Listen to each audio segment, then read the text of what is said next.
राष्ट्रवाद।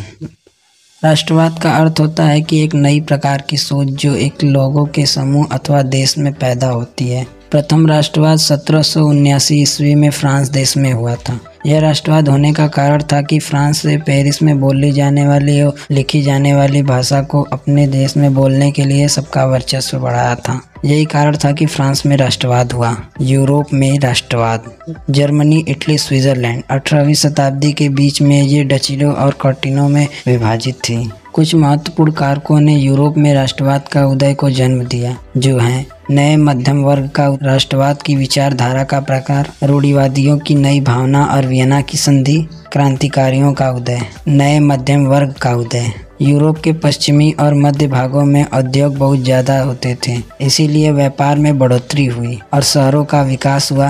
विकास के साथ साथ लोगों के मन में ऊंच नीच की भावना भी प्रकट हुई। यही कारण था कि मध्यम वर्ग का उदय हुआ। उदारवाद की विचारधारा का प्रकाश। 19वीं शताब्दी के शुरुआत में मध्यम वर्ग के लोगों के कानून के समक्ष समानता का अधिकार नहीं दिया गया और वोट देने का अधिकार केवल अधिक संपत्ति वाले लोगों को था। इसी कारण से विचारधारा का प्रकार हुआ।